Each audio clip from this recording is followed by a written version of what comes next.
How do people have belief? Well, I think added to the idea of I'm not worthy, the worthiness reality that it plagues so much of humanity.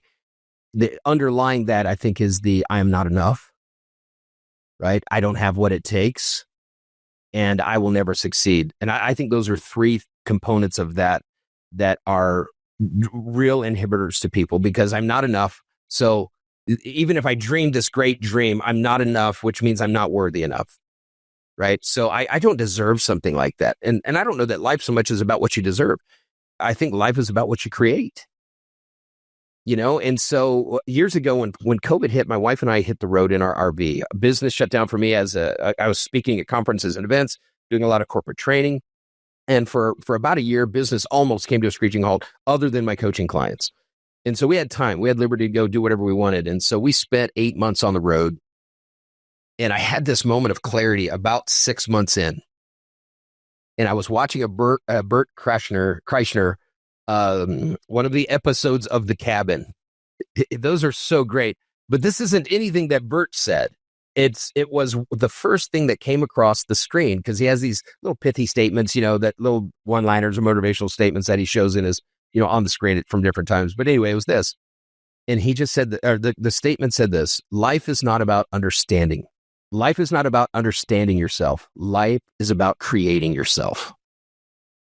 And that hit me so hard, because I think often we're trying to reconcile some of the shit of our past. We're trying to reconcile some of the heartaches and heartbreaks and injustices of our life. And we're trying to understand, why did this happen to me? Maybe I deserved it, whatever. We go through all the emotional, searchings. But that was something that lit me up that day, because it's like, okay, wait a minute. There is something to reconciling the past. That's very important.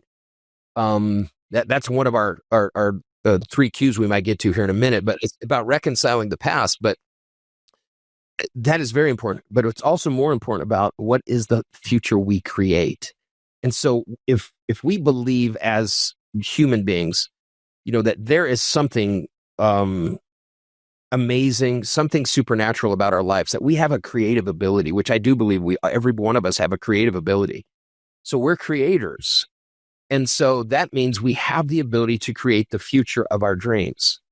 But it's not just going to happen, right? It's not circumstance or happenstance. It requires some intentionality. It requires some bold steps moving forward. It requires us to overcome some of the doubts and fears and insecurities of life, so that we can actually pursue that. So we have to be the creator of our life. It totally resonates with me, Jerome. This last week, I was out in LA coaching some entrepreneurs, and one of them, we've heard the statement, life doesn't happen to you, happens for you.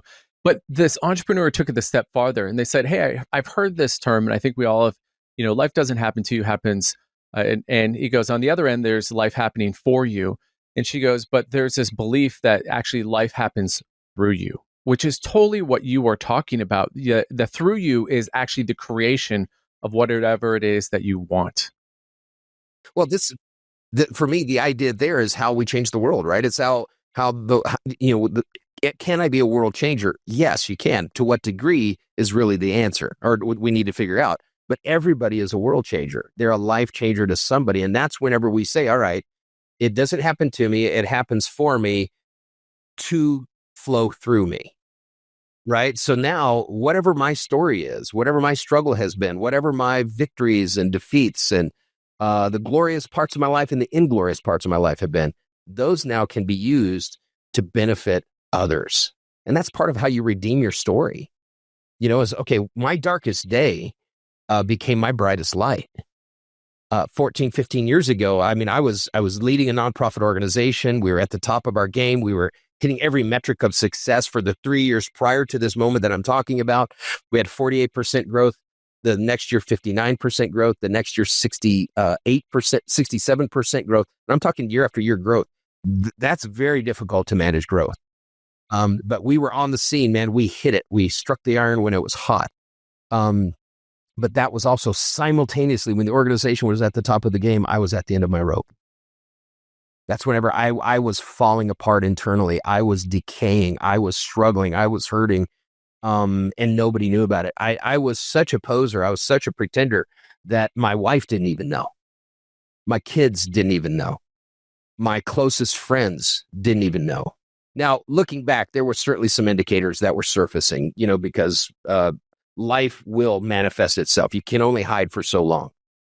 But that story is a story now that I've shared with tens of thousands of people, audiences all over the world, where I from an executive leadership perspective, how I allowed my soul to get to a place where I found myself empty at a very scary place, because I didn't pay attention to it. So that story is what now threw me, right? So now it doesn't happen to you, it happens for you and to flow through you.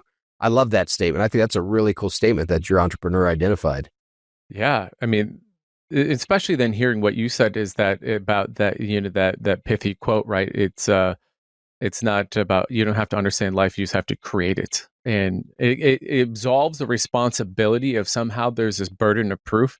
You have to prove why it is that you want or what you've gotten that you've somehow need to justify versus just saying, no, like what's happened, is a past, right? And what's happening now and moving forward is all the gift that you have the ability to give yourself, most importantly, and to the rest of the world, right? I mean, that's kind of what you're outlining. Yeah.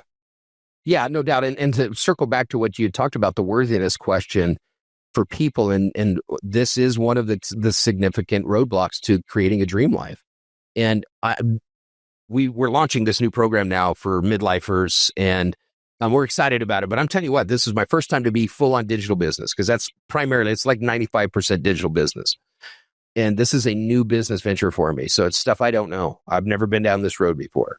And I decided to fire before we were aimed. I decided to move forward before we were ready. And now, right or wrong, I don't know. But the truth is, I think the only way to really make stuff happen is to start aligning yourself and taking action in the direction of your dreams. And you don't try to have this all figured out. Have I messed some things up over the last 6-8 months of launching this new business? Yeah, of course I have. And I've launched a few, so I kind of know what I'm doing, but I don't know what I'm doing with the digital business. But if I'd asked the how question before starting this, I never would have done it. And so I think it's just taking steps to get past your worthiness issues, get past your, am I enough? Do I have what it takes? Can I create the success that I want? To just simply believe, well, you know what? I don't know yet, but I'm going to certainly find out.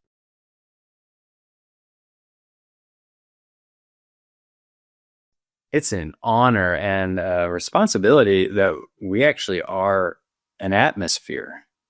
We're going to walk in there and people are going to breathe it. And it's cool to have this free will to proactively decide, what atmosphere am I going to be when I walk in that room, when I come up to this situation. And that goes back to that deliberate day. Tell me about your tomorrow. I don't know. I'm just going to slide in sideways, pretty tired still from the day before. You're not choosing your atmosphere. People are going to breathe in an atmosphere, all right, but it's going to be of hurried, busy, distracted, and burn out. That's not the atmosphere this world needs. Getting back out and above it. And I love the way you said we're kind of excavating towards that authentic, what I call spirit craft. Like that. And like, what do you do, Jason? I help people like enable their spirit craft and get out of this. Well, it's an operating state, habitualized of what I just said. They're kind of like hurried, busy, distracted, and some form of tired or burnout in most cases, honestly, most cases.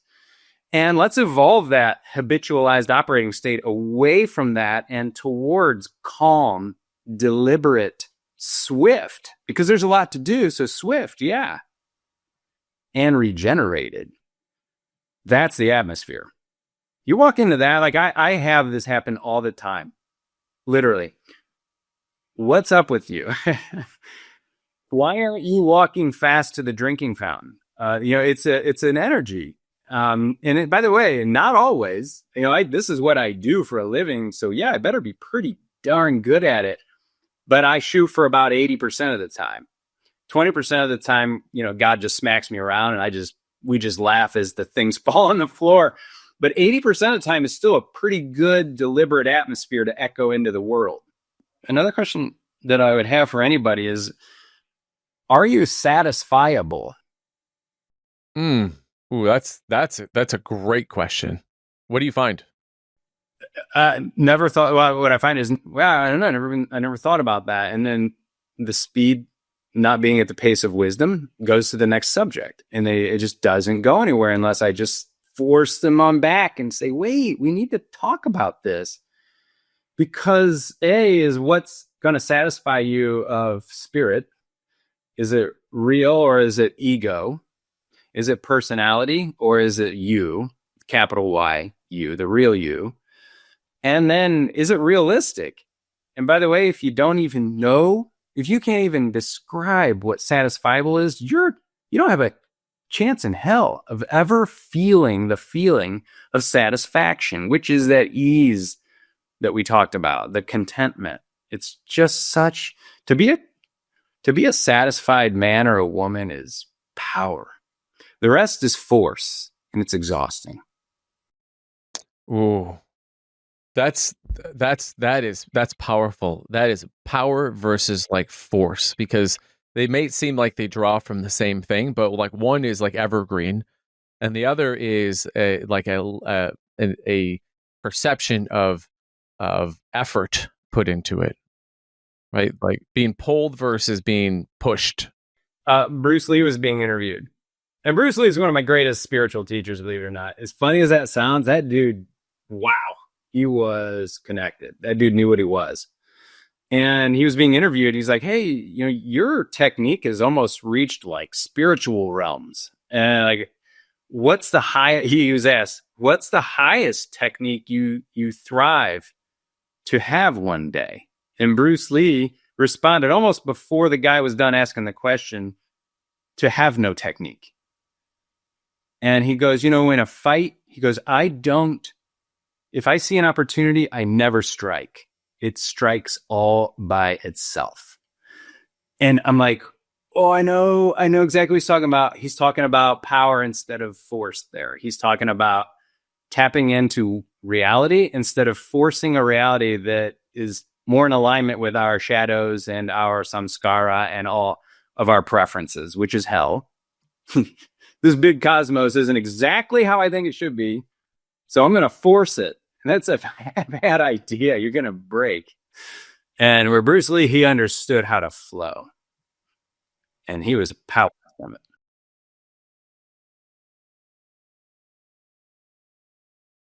it. I'm often creative out of frustration, like out of being mad. And then I was talking to Dan, I guess it was last week. And it's when you see a danger. I was like, oh, that's an even better explanation.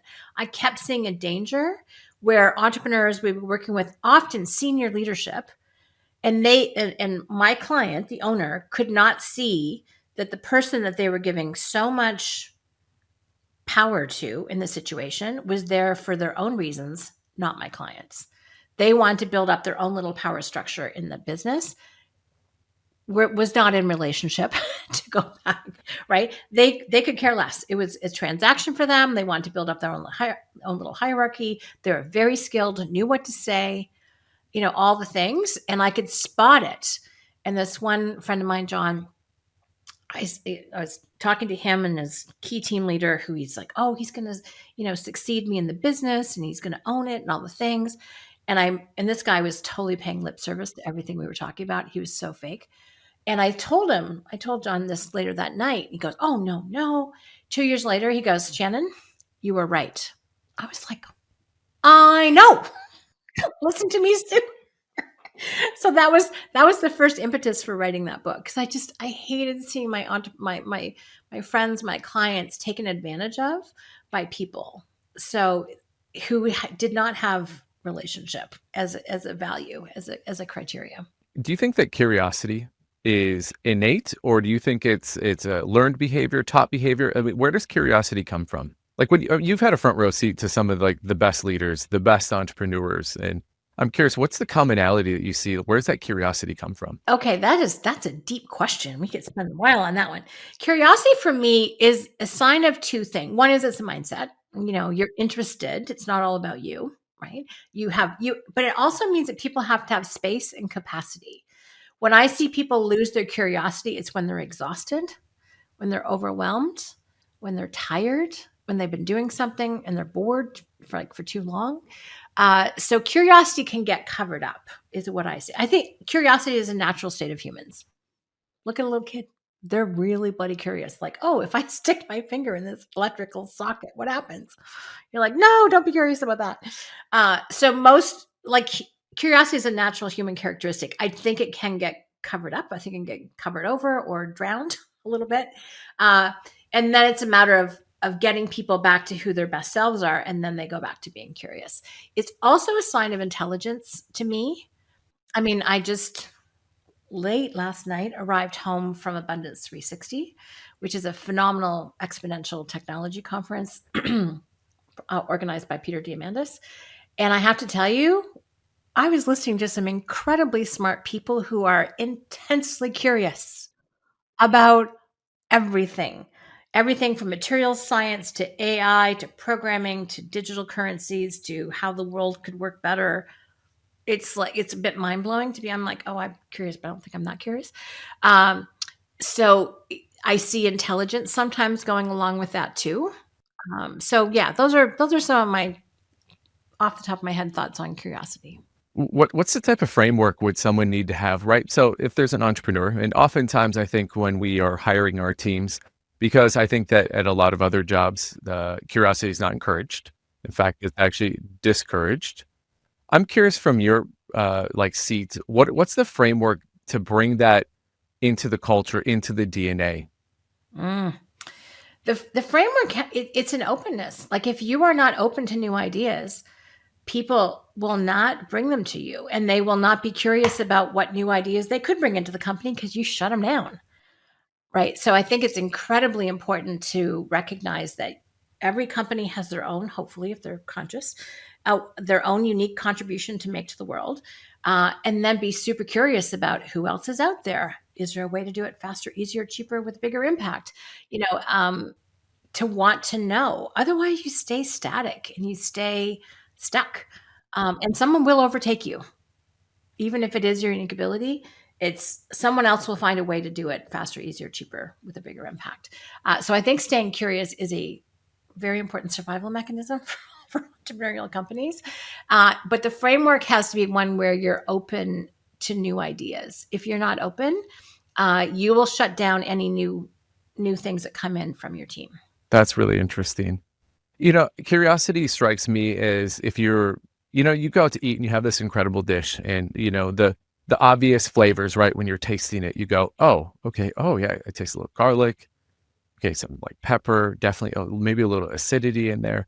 I'm curious. Curiosity strikes me as one of these flavors that it's in the recipe, but it's not, and it's a non-obvious ingredient, yet it adds like so much umami into there. I'm curious, what are the other like ingredients that are non-obvious to most entrepreneurs and people that make up like an incredible dish that you would go, okay, there's teamwork and people hear about it and they give lip service to it, but the one where you go, man, if you have this, it's such a non-obvious skill, culture, core value that it's that people might be surprised from like your 25 plus years of experience. I hope it's not surprising, but it might be, because I don't think people think it's possible in companies. My first two answers that popped to my mind when you were talking is love and trust. Break those down. So love, like I said, I love Kathy. I love Jodette. And I care about them as people, and we have a strong relationship. And they know that. They know I've got their back. They know I'm for them. But also trust. And there's a lot. I was raised in what was called a trust community, which is not a cult. Let's be clear. They didn't take all our money. But I was raised about, like, it was part of what someone brought to a level of consciousness that most people didn't have. And actually, it was you, my friend, who gave the definition of confidence. Can you share that again? Because that blew my mind. And then I'll continue about trust. But can you share confidence? Because I was like, bam. Well, in the line of talking about curiosity, I was preparing to coach a workshop of 40 entrepreneurs out in LA. And one of the slides that just said the word confidence on there. And I started thinking about what an interesting word, right? We all want it. We all feel like maybe we don't have it. But no one can really actually say what exactly is confidence. It's one of those words, be like confidence. You're like, oh, you get it. But when you go, well, no, tell me what that is. I looked at the etymology. It's a pastime, sort of a fun habit that I picked up from my sister, who was an English major in college and had a love of words and honors English, by the way. So as my sister is probably listening to this, she'll appreciate that shout out. But the etymology of the word confidence comes from the Latin con, which means with, which you see that in a lot of different languages inspired by Latin. But the thing that surprised me most was that the second half of that came fidere, Fidere, and it means to trust. And it completely changed my viewpoint of what does it mean to have confidence. It means with trust. And that just blew my mind. And mine. You shared that at the coaches conference. And it's like so being raised with trust is part of the way my family functioned. I was like, whoa, that is incredible. And so, but it has to start with yourself. You have to be able to trust yourself. And my mom raised me to trust myself. So I do, even when I'm doing something she doesn't like, she still has to put up with it. But it's trusting yourself, and then it's building that trust with other people. There's a book, I think it's one of the Covey books, called The Speed of Trust.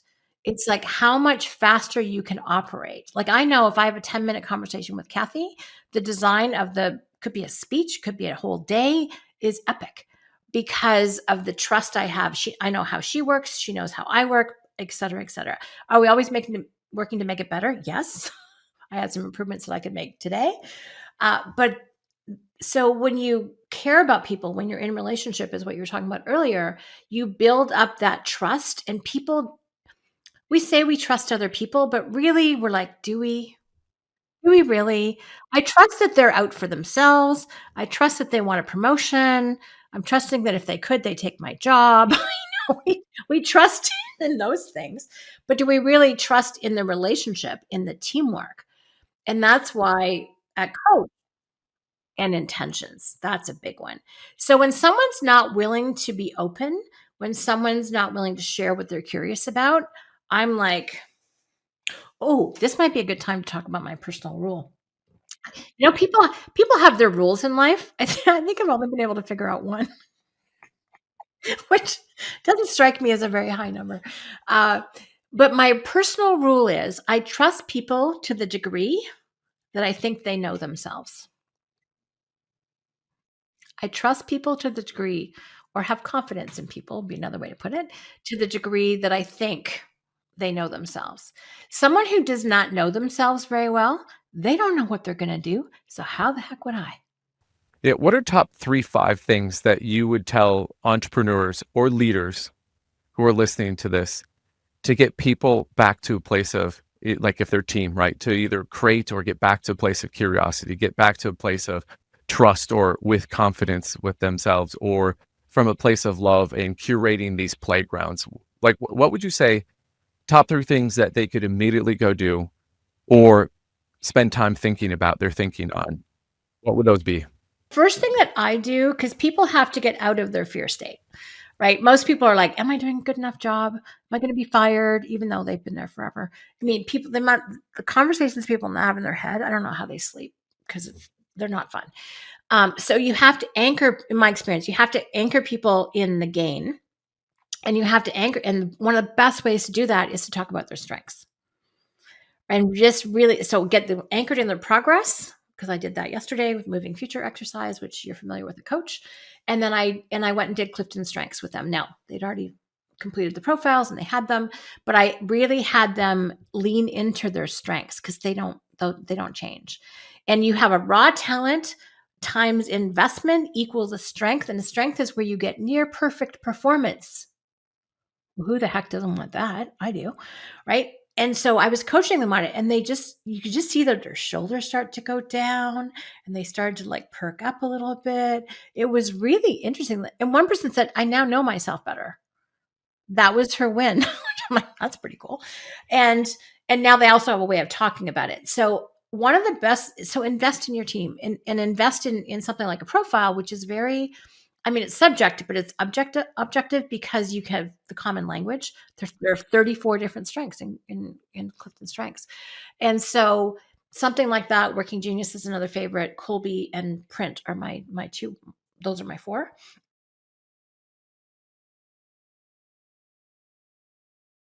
This idea of just telling the truth, right? I think that's just like so. It's so so easy to say, yet so hard to like execute. And I keep thinking back about like audits, like audit, right? Like your business is audited, if you have your taxes audited, it's just to be able to go, is in fact what you're actually saying true? What do you encourage entrepreneurs to do as an exercise to, I think there's really two sides to this. Like when you're trying to be there, how do you actually audit that to be able to go, I'm in a there mode? And I think the following question is how did you know that the reading the Bible, the writing, the quiet, the reflection time was what your actually heart needed to actually be able to expand like who you are and who you're becoming? Yeah. So the question around the auditing thing, we actually do, I'm on this like obnoxious quest where leadership for a long time has been this kind of elusive pie in the sky concept where people would talk about the principles of leadership, which are great and very motivating. But when you then sit down at your desk and you're like, I got to be a better leader, I need to think like a leader. You're like, what the hell does that actually translate to in like what I'm doing or thinking or reading or not reading or writing or whatever? So a big part of what we do at Luminary Leadership Company is we want to take these ideas and these principles, which ultimately, like, we're all capped by our own leadership. We're not capped by the next strategy we need, because even if you were handed the next strategy on a silver platter and it really was the right next thing for your business, for example, if you're not yet the leader you need to be, it's not going to sustain anyway. Like you might get a blip on the radar at best, like a bump in the action, but then it's all going to fall, which is why so many business owners survive in a feast or famine state, is because their business has outgrown their leadership. And it happens to every single person. It's not like a knock on whether someone knows leadership or doesn't. It happens to me all the time. It happens to John Maxwell all the time. It happens to like everybody. So one of the things that we do from a tangible perspective is we audit their time, and we use tools to do that so that they don't have to be like sitting there with a notebook tracking their like what they did today, because it's never going to be accurate anyway. And it's a waste of time. But I actually go back and I audit in a different way. I had a mentor come into my life like about 6 years ago now, has made one of the most, I have just been really blessed with good mentors, like the profound impacts they've made on me and how undeserving I am of their love. Like, and I'm talking people who just have taken me under their wing. I'm not even necessarily saying someone that I've paid. And this is one of those people. And he's a genius, and he's built and bought and sold companies for hundreds of millions of dollars. He's mentored like Russell Brunson and Jeff Walker in the online business space. He's like the GOAT he was doing the internet like before I was a twinkle in my parents' eye. And he knows all the things. And I geek out on marketing. Like that's one of my zones of genius in business. And so I was super excited to have access to him. And we were talking, and I was like, okay, like, I want to talk about this funnel strategy, and I saw that you're doing this, and these are my goals, and this is what I want to do this year. And he's like, Liz, we are not going to talk about any of that stuff until you tell me your life plan. Like, sorry, that's not a marketing term that I'm familiar with. Can you break it down for me?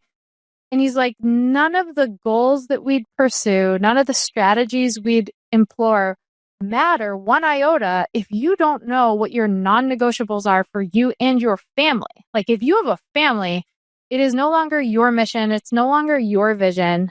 My personal opinion. It has now become, you've made the selfless commitment to make it a family vision and a family mission.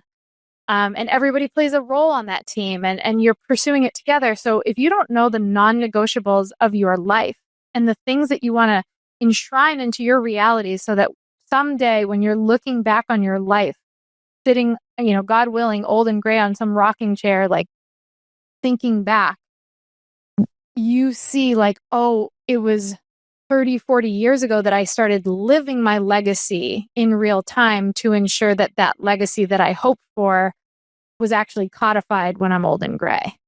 So a lot of what we do is actually the tangible process of creating a life plan. And when I tell you, Ben, the resistance I get to this from some of my entrepreneurs in the beginning, because they're like, I run like a $20 million organization with like 60 employees. I don't have time to sit down and like write my visions for my life. I'm like, this isn't a vision board. This is like, you will F up your life so royally if you are not taking the time to tangibly, concretely determine what is precious to you and then make it translate in your days, not your months, not your years, in your days. Because if it is important to you, it shows up every single week in your life.